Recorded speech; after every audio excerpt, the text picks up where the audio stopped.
वक्रतुंड महाकाय सूर्यकोटि समप्रभ निर्विघ्नं कुरु मे देव सर्वकार्येषु सर्वदा। ॐ भद्रं कर्णेभिः शृणुयाम देवाः भद्रं पश्येमाक्षभिर्यजत्राः स्थिरे अङ्गे तुष्टवासतनुभिः वेशेम देवहितं यदायुः। ॐ स्वस्ति न इन्द्रो रुद्रशवाः स्वस्ति न पूषा विश्ववेदाः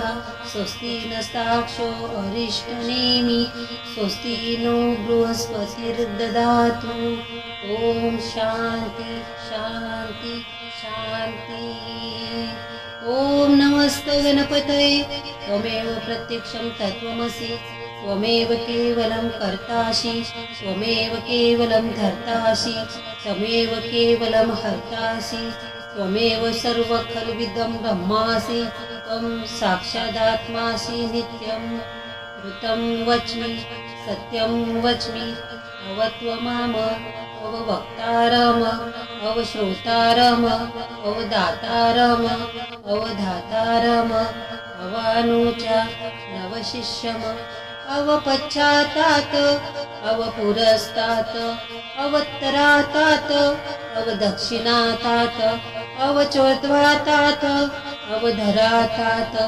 सर्वतो मा पाहि पाहि समन्तात्। त्वं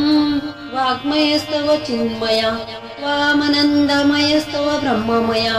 त्वं सच्चिदानन्दाद्वितीयोऽसि त्वं प्रत्यक्षं ब्रह्मासि त्वं ज्ञानमयो विज्ञानमयोऽसि सर्वजगदिदं त्वत्त्वजायते सर्वजगदिदं त्वस्तष्टिस्तति सर्वजगदिदं त्वयिलमश्येति सर्वजगदिदं त्वयि प्रत्येति त्वं भूमिरापो नलो नीलो नभः त्वं चत्वारि वाक्पदानि त्वं गुणत्रयातीतः त्वं देहत्रयातीतः त्वं कालत्रयातीतः त्वं मूलाधारस्थितोऽसि नित्यं त्वं शक्तित्रयात्मकः त्वयोगिनो ध्यायन्ति नित्यं त्वं ब्रह्मा त्वं विष्णुस्तव रुद्रस्तव मित्रस्तव वाग्मीस्तव वायुस्तव सूर्यस्तव चन्द्रमास्तव ब्रह्मा भूर्भुवस्वरमा गणादिपूर्वमुच्चार वर्णादि तदनन्तरम् अनुस्वार परत्तरा अर्धेन्दुलसित तारेण रुद्ध एतत्तव मनुस्वरूपं गकारो पूर्वरूपम् अकारो मध्यमरूपम् अनुस्वारच्छात्यरूपं बिन्दुरुत्तरूपं नादसन्धानं सहिता सन्धि सैषा गणेशविद्या गणकऋषि निश्चुर गायत्री छन्द गणपति देवता। ॐ गणपतये नमः। ॐ एकदन्ताय विद्महे वक्रतुण्डाय धीमहि तन्नो दन्ती प्रचोदयात्। एकदन्तं चतुर्थहस्तं पाशमङ्कुशधारिणं रदचवरद हस्ते वृभानमुषकध्वजनं रक्तलम्बोदरं स्वल्पकर्णकं रक्तवाससं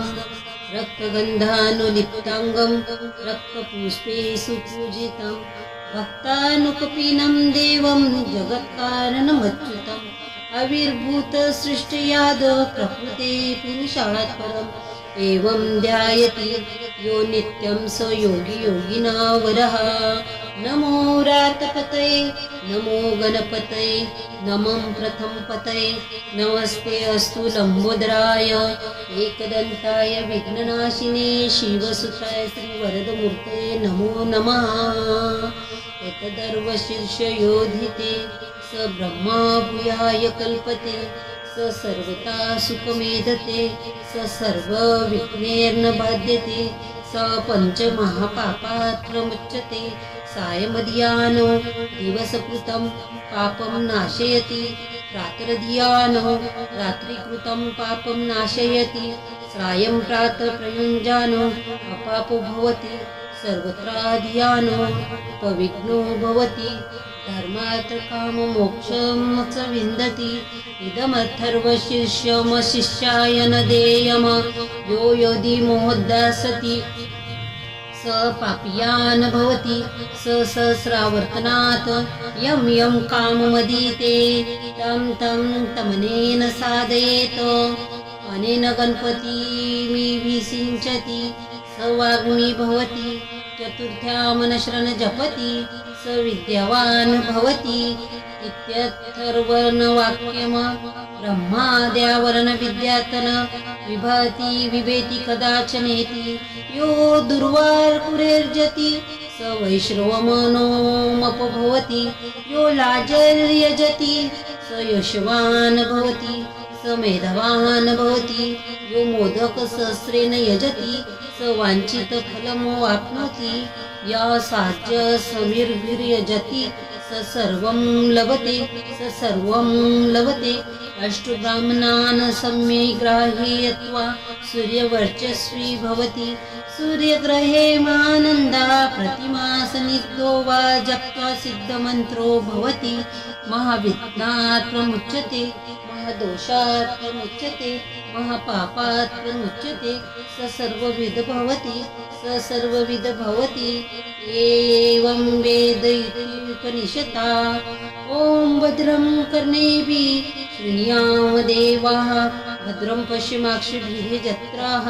स्थिरे अङ्गे तुष्टवासतनुभिः वेशेम देवहितं यदायु ॐ स्वस्ति न इन्द्रो रुद्रशवाः स्वस्ति न पूषा विश्ववेदाः स्वस्ति नस्ताक्षो अरिष्टनेमि स्वस्ति नो बृहस्पतिर्दधातु ॐ सहना भवतु सहनो भुनक्तु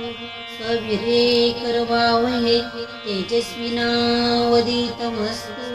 मा विद्विषावहै ॐ शान्ति